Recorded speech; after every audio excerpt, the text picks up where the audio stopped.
Hello viewers, কি অবস্থা সবার? আশা করি সবাই অনেক ভালো আছেন। Welcome back to another blog.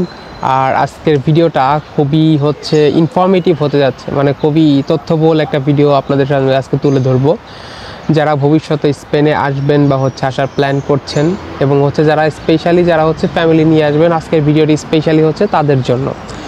কারণ অনেকে ফ্যামিলি নিয়ে আসতে যাচ্ছেন কিন্তু প্রপার ইনফরমেশনের কারণে তারা ডিসিশন মেক করতে পারছেন না। যারা অন্যান্য দেশে আসছেন, অনেকে স্টুডেন্ট হিসেবে আসছেন বা অনেকে ওয়ার্ক পারমিটে আসছেন বা অনেকে বাংলাদেশ থেকেও আসতে যাচ্ছেন ফ্যামিলি নিয়ে, তাদের জন্যই আজকের মূলত এই ভিডিওটি করা। কারণ এক ভাই কিছুদিন আগে সে বিভিন্ন বিষয় সম্পর্কে খুবই কনফিউজড।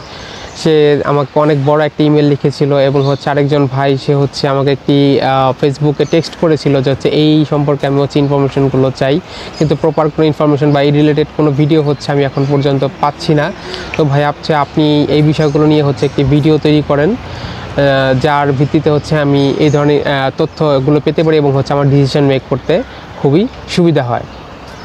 তো আসলে চিন্তা করলাম যে সব বিষয়গুলো যেহেতু এক ভিডিওতে পাওয়া যায় না বা ফ্যামিলি রিলেটেড ভিডিওগুলো খুবই কম হয় এখানে, কারণ বেশিরভাগ লোক এখানে সিঙ্গেল হিসেবে আসে এবং তারা সিঙ্গেলের ইনফরমেশনগুলো বেশি জানতে চায়। তো ফ্যামিলি রিলেটেড তথ্যগুলো এখানে খুবই কম পাওয়া যায়। তো আজকে ভিডিওর মাধ্যমে চেষ্টা করব যে ফ্যামিলি রিলেটেড বা যাদের বেবি আছে, যারা আসবে বা আসতে চাচ্ছে বিভিন্ন দেশ থেকে বা বাংলাদেশ থেকে, তাদের যাতে ডিসিশন মেক করতে সুবিধা হয় সেজন্য আজকের ভিডিওটি তৈরি করা। তো আজ আর ইন্ট্রো বাদ দিয়ে let's get into the main video. তো ফার্স্ট আমি যে বিষয়টা নিয়ে কথা বলবো সেটা ফ্যামিলি এখানে কস্ট কেমন। কারণ আপনি যখন একটা নতুন দেশে আসবেন, কস্টটাই আপনার সবার আগে মেন প্রায়োরিটি দেওয়া উচিত, তারপর বাকি জিনিসপত্রগুলো। কারণ কস্ট যদি আপনি এখানে ম্যানেজ করতে না পারেন তাহলে তো এখানে সার্ভাইভ করার কোনো প্রশ্নই আসে না। তো ফার্স্ট এখানে কস্ট কেমন। তো দেখুন, আপনি যদি একজন বেবি নিয়ে শুধু একটা বেবির কথাগুলো বলছি, যদি আপনি এখন একজন ফ্যামিলি, আপনার ওয়াইফ, স্পাউস অথবা হাজব্যান্ড অথবা বেবি নিয়ে টোটাল 3 জনের যদি একটা ফ্যামিলি নিয়ে আপনি এখানে মুভ করেন, তো সেই ক্ষেত্রে আপনি একটা শেয়ার রুম একটা পেতে পারেন। এখানে দুইটা বেবি হলে একটু টাফ। একটা বেবি যদি সাথে নিয়ে আসেন এবং 2জন ফ্যামিলি মেম্বার নিয়ে আসেন, তাহলে আপনি এখানে একটা শেয়ার রুম পেতে পারেন, যার ভাড়া 300 থেকে 500 টাকার ভিতরে আপ ডাউন করে, 350 থেকে 500 টাকার ভিতরে আপ ডাউন করে, এরকম রেঞ্জে আপনি একটা রুম পাবেন। তো এটা গেল একটা রুমের কস্ট। তারপর আপনার on an average per monthly room বাদেও আপনার খাবারের একটা কস্ট আছে। আর আপনার বেবি যদি ছোট হয়, সেই ক্ষেত্রে আপনার কিছু বেবির যেসব টুকিটাকি জিনিসগুলো আছে তারও একটা কস্ট আছে, এবং আপনার যে যাতায়াত করবেন, বিভিন্ন জায়গায় যাবেন, যাতায়াতের একটা কস্ট আছে। তো এই টোটাল কস্টগুলো আপনার 3 জনের একটা ফ্যামিলি মেম্বারের এখানে ম্যানেজ করার জন্য মিনিমাম 1000 থেকে 1200 ইউরোর মতো আপনার প্রয়োজন হয়ে যাবে এখানে পার মান্থলি হিসেবে খরচ বলতে গেলাম আর কি। বাট কম বেশি হতে পারে, এক্স্যাক্ট কোনো ফিগার না, আমি আপনাদেরকে জাস্ট একটা আইডিয়া দেওয়ার জন্য কথাটা বলছি। কেউ পার্সোনালি বা বলবেন না যে এটা এক্স্যাক্ট ফিগার। তো যাই হোক, এরকম একটা কস্ট আপনার হতে পারে। এটা মান্থলি একটা কস্ট আপনাদের, যারা 3 জনের একটা ফ্যামিলি নিয়ে স্পেনে মুভ করতে যাচ্ছেন, আপনার প্রতি মাস থেকে এরকম একটা কস্ট হতে পারে। তো এই বিষয়টা আপনারা সবার আগে প্রায়োরিটি দিবেন।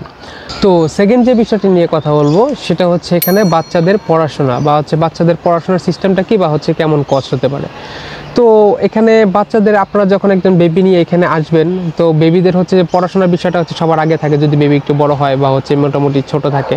তো বেবিদের পড়াশোনার ক্ষেত্রে আপনি এখানে যদি এমপাদ্রিমিento আসার পরপরই করে নেবেন। এমপাদ্রিমিento করার পরপরই এখানে বাচ্চাদেরকে স্কুলে ভর্তি করাতে পারবেন। তো সেই ক্ষেত্রে কিছু বিষয়গুলো মাথায় রাখতে হবে, যেমন আপনি থাকতেছেন এক জায়গাতে, এমপাদ্রিমিento করতেছেন অনেক দূরে, সেই ক্ষেত্রে আপনার বাচ্চাকে স্কুলে ভর্তি করাতে অনেক বেশি সমস্যা হবে। কারণ এখানে আপনার যখন এমপাদ্রিমিento যে এলাকাতে থাকবে, বাচ্চাকে আপনি সেই এলাকাতেই স্কুলে ভর্তি করাতে পারবেন। এবং ভর্তি করানোর জন্য মাঝে সাঝে কারো রেফারেন্স প্রয়োজন হয়, যেমন অমুকে বা আপনার কোনো পরিচিত কেউ স্কুলে পড়ে কিনা, সেটা থাকলে আপনি বেশি বেনিফিটেড হবেন আর কি। তো চেষ্টা করবেন যে আপনার আসার পরপরই আপনি যে স্কুলে বাচ্চাকে পড়াবেন, আপনার বাসার আশেপাশে যে আইদামিento আছে, সেখান থেকে আপনার এমপাদ্রিমিentoটা করে নেওয়ার জন্য। কারণ সেটা করলে দেখা যাচ্ছে যে আপনার বাচ্চাকে স্কুলে ভর্তি করাতে আপনার জন্য সবচেয়ে বেশি সুবিধা হবে।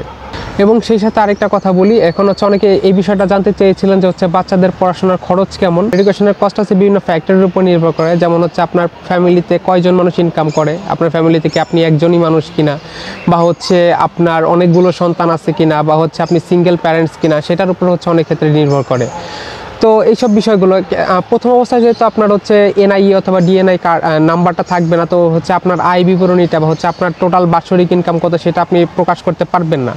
তো সেই ক্ষেত্রে যদি আপনি লো কস্টে বাচ্চাকে পড়াশোনা করাতে চান, সেই ক্ষেত্রে হচ্ছে আপনি আয়দামান্তের অফিস বা হচ্ছে সিকিউরিটি সোশ্যাল অফিসগুলো যেগুলো আছে সেখানে কথা বলতে পারেন, বা বিভিন্ন প্রাইভেট এনজিওগুলো আছে যেখানে কিনা হচ্ছে আপনাকে এই বিষয়ে হেল্প করতে পারে, যে আপনি যদি প্রমাণ করতে পারেন যে হচ্ছে আপনার আয় খুবই সীমিত এবং হচ্ছে আপনি একজনই ইনকাম করছেন বা বর্তমানে আপনার সিচুয়েশন খুবই খারাপ আছে, সেটা যদি আপনি প্রুফ করতে পারেন তাহলে সেক্ষেত্রে আপনার বাচ্চার যে পড়াশোনার যে কষ্ট আছে সেটা অনেকাংশেই কমে যাবে, সেটা আপনার জন্য খুব বেশি হেল্পফুল হবে। আরেকটা যে বিষয় আপনাদের সাথে শেয়ার করতে চাই সেটা হচ্ছে খুব ইজি ওয়েতে আপনারা আপনাদের সন্তানের পড়াশোনার খরচ বা হচ্ছে কত লাগতে পারে সেটা আপনি বের করতে পারবেন।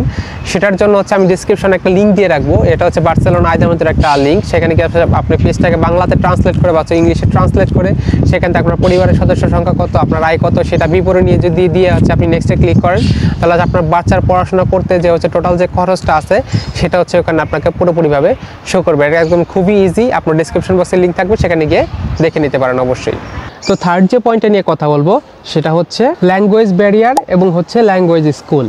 তো আপনারা যে দেশ থেকে আসতে যাচ্ছেন, প্রথম অবস্থায় হচ্ছে আপনারা চেষ্টা করবেন যে হচ্ছে 6 মাসের একটা প্রস্তুতি নিয়ে আসার জন্য। সেটা আপনি ইউরোপেই থাকেন বিভিন্ন দেশে অথবা হচ্ছে আপনি বাংলাদেশে থাকেন, আপনি চেষ্টা করবেন 6 মাসের একটি ল্যাঙ্গুয়েজের একটা প্রস্তুতি নিয়ে আসার জন্য। কারণ এটা আপনি আসার পর বুঝতে পারবেন, আপনি নর্মালি এখানে বুঝবেন না হচ্ছে যে অন্য কোনো দেশে যদি আপনি থাকেন। কারণ হচ্ছে আমরা মূলত বাংলাদেশ থেকে আসে হচ্ছে আমাদেরকে ইংলিশটাই শেখানো হয়, অন্যান্য দেশের ভাষা যেহেতু আমরা জানি না। তো অন্যান্য দেশে আপনি যদি চলতে চান এবং যদি হচ্ছে আপনি ফ্যামিলি নিয়ে আসেন এবং যদি হচ্ছে আপনার সাথে একটি বেবি থাকে, আপনি চিকিৎসা ক্ষেত্রে যান, আপনি স্কুলে যান, আপনি বিভিন্ন বেনিফিটের অফিসে যান, বা হচ্ছে আপনি যে কোনো জায়গাতে যান, আপনার হচ্ছে স্প্যানিশ ল্যাঙ্গুয়েজটা সবচেয়ে বেশি জরুরি হবে। তো আপনি চেষ্টা করবেন 6 মাসের একটি প্রস্তুতি নিয়ে আসার জন্য। এই 6 মাসে হচ্ছে আপনি নিজেকে স্প্যানিশ ল্যাঙ্গুয়েজে কিছুটা বেসিক A1 অথবা A2 পর্যন্ত হচ্ছে আপনি চেষ্টা করবেন যে হচ্ছে শিখে আসার জন্য, যাতে হচ্ছে আপনি আপনার আসার পরে এখানে ডক্টর দেখানোর প্রয়োজন হয় আপনি যেন মানে 10% হলেও সাপোর্ট দিতে পারেন। বা আপনি একটি স্কুলে গেলেন, ভর্তি করানোর ক্ষেত্রে যত হচ্ছে আপনার কোনো ইন্টারপ্রেটার সাথে নিয়ে আসতে না হয়। যদি এটা একটু টাফ, কারণ হচ্ছে আপনি সব ভাষা পারবেন না, তো চেষ্টা করবেন যতটুকু পারা যায় ততটুকু শিখে আসার জন্য। এটা গেলে হচ্ছে আপনি প্রস্তুতি নিয়ে আসবেন। এবং এখানে আসার পর আপনি কি করবেন, এখানে আসার পর যে ভাষার যে সমস্যাটা থাকে সেটা পূরণ করার জন্য আপনি হচ্ছে বিভিন্ন ধরনের এখানে ল্যাঙ্গুয়েজ স্কুল আছে। এখানে আপনি যদি বার্সেলোনাতে আসেন কাতালান শিখতে হবে, আর যদি হচ্ছে আপনি বার্সেলোনাতে থাকেন, বার্সেলোনার বাইরে থাকেন সেগুলো হচ্ছে কাস্তিয়ান, বার্সেলোনার ভিতরে থাকলে কাস্তিয়ান শিখতে হবে। তো এটা শেখার জন্য আপনার হচ্ছে ভাষার যেসব বিভিন্ন স্কুলগুলো আছে সেটা হচ্ছে ফ্রি, সেখানে গিয়ে আপনাকে নাম এন্ট্রি করে রাখতে হবে এবং যখন তাদের ফ্রি স্পেস থাকবে তখন তারা হচ্ছে আপনাকে কল করবে, বা হচ্ছে আপনি বিভিন্ন সময় গিয়ে সে আপনার যে এলাকাতে থাকবেন সেই এলাকার পাশের যে স্কুলগুলো আছে সেখানে গিয়ে খোঁজ দিবেন নিয়মিত যে কখন ওদের সিট খালি আছে, বা হচ্ছে কারো যদি রেফারেন্সে যেতে পারেন যে হোমওয়ার্কে আমার কোনো ফ্রেন্ড পড়তেছে বা হচ্ছে কি সে এখানে ভর্তি হয়েছে, তার রেফারেন্সে যদি যেতে পারেন তাহলে হচ্ছে আপনাকে খুব দ্রুত সময়ের মধ্যে আপনি সিট আশা করি পেয়ে যাবেন। বা হচ্ছে কারো রেফারেন্সে যদি না যান তাহলে হচ্ছে আপনি প্রতিনিয়ত গিয়ে সেই ভাষার স্কুলগুলোতে হচ্ছে আপনি খোঁজ দিবেন যে হচ্ছে আপনাদের সিট খালি আছে কিনা, আমি স্প্যানিশ শিখতে চাই বা হচ্ছে আমি কাতালান শিখতে চাই। যখন যেটা সিট খালি থাকবে আপনি সেই ল্যাঙ্গুয়েজ কোর্সে ভর্তি হয়ে যাবেন। এটা টোটালি ফ্রি, আপনার কোনো প্রকার কস্ট লাগতেছে না সেই ভাষা শেখার ক্ষেত্রে আর কি। আর একটা কথা বলি যে ইনফরমেশনটা মিসিং গেছিলো সে চাইল্ডের এডুকেশনের ক্ষেত্রে। আর এখানে হচ্ছে বাচ্চাদের পড়াশোনা হচ্ছে সম্পূর্ণ কাতালান ভাষায় হয়ে থাকে, কাস্তিয়ানে না। তো আপনার বাচ্চাকে যদি হচ্ছে আপনি কাস্তিয়ান শেখাতে চান, মনে করেন যে না আমি কাতালান শেখাবো না, কাতালান বার্সেলোনার বাইরে কোথাও কোনো কাজে আসে না, সেক্ষেত্রে হচ্ছে আপনি অন্য শহর সিলেক্ট করবেন যে শহরগুলোতে শুধু হচ্ছে কাস্তিয়ান ভাষায় পড়ানো হয় বা স্প্যানিশ ভাষায় পড়ানো হয়। আর বার্সেলোনাতে যদি থাকেন অবশ্যই বাধ্যতামূলকভাবে আপনাকে হচ্ছে কাতালান ভাষায় পড়াশোনা করাতে হবে। তো থার্ড যে পয়েন্টটা নিয়ে কথা বলবো সেটা হচ্ছে বাচ্চারা কি সরকার থেকে কোনো প্রকার বেনিফিট পায় কিনা। আপনারা যখন নতুন দেশে আসবেন এই বিষয়টা হচ্ছে অনেকেই চিন্তা করে আসেন বা হচ্ছে অনেকেই ভেবে থাকেন বা হচ্ছে সঠিক ইনফরমেশন পান না যে হচ্ছে সরকার থেকে আপনি যখন অবৈধভাবে এই দেশে থাকতেছেন বা হচ্ছে নির্দিষ্ট একটা সময় পর্যন্ত যখন ইলিগাল পর্যন্ত থাকবেন সেই নির্দিষ্ট সময় পর্যন্ত আপনার কি সরকার থেকে বাচ্চা কোনো প্রকার ভাতা পাবে কিনা, এই দেশে জন্মগ্রহণ করলে কিনা বা হচ্ছে অন্য দেশ থেকে এই দেশে আসলে কিনা। তো প্রথমে যে বিষয়টা নিয়ে বলবো সেটা হচ্ছে আপনি যখন অন্য দেশ থেকে একজন বেবিকে নিয়ে আসবেন, সে যখন অন্য দেশের সিটিজেন আছে সে মতো অবস্থায় আপনি এই দেশে কোনো প্রকার হেল্পের জন্য আবেদন করতে পারবেন না। কারণ হচ্ছে আপনি প্রথম 2 বছর অবস্থায় ইলিগাল অবস্থায় এখানে বসবাস করছেন।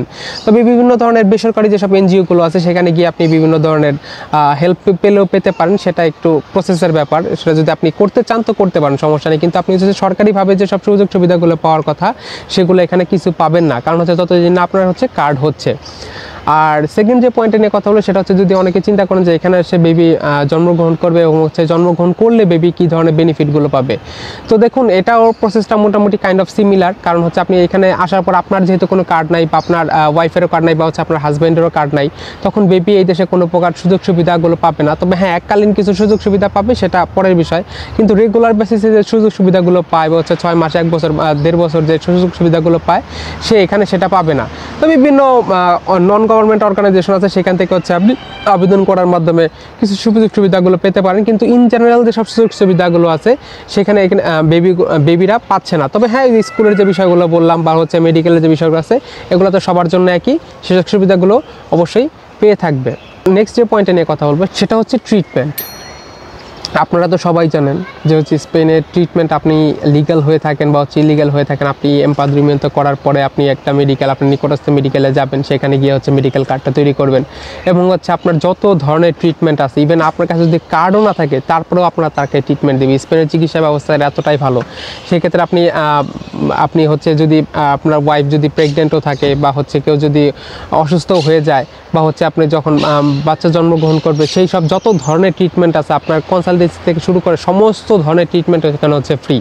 আপনার এই বিষয়টা নিয়ে কোনো চিন্তা করবেন না যে হচ্ছে, এবং ইভেন যদি আপনার বাচ্চার যদি টিকা কোনোটা দেওয়া বাকি থাকে বা হচ্ছে আপনি হসপিটালে গিয়ে যদি বলেন আমার বাচ্চার এই হচ্ছে বা এই প্রিভিয়াস যে হিস্ট্রিগুলো আছে আপনার বাচ্চার টিকা কয়টা দেওয়া বাকি আছে, এগুলো যদি ডকুমেন্টসগুলো তাদেরকে দেখান এবং তারা হচ্ছে এই বিষয়টাতে হচ্ছে আপনাদেরকে হেল্প করবে। ইভেন আপনাদের যদি কোনো প্রকার সমস্যা হয় সেটা তো আপনারা সবাই জানেন যে হচ্ছে স্পেনের আপনি এমপাদ্রিমেন্ট করার পরেই হচ্ছে মেডিকেল সুবিধাগুলো নিতে পারবেন। এটা হচ্ছে সম্পূর্ণ ফ্রি, এটা ফ্রি অফ কস্ট এবং হচ্ছে বিভিন্ন মেডিসিনের উপর হচ্ছে 70 থেকে 80% পর্যন্ত ডিসকাউন্ট থাকে, যেটা কিনা হচ্ছে ইউরোপের অন্যান্য দেশে কল্পনাই করা যায় না।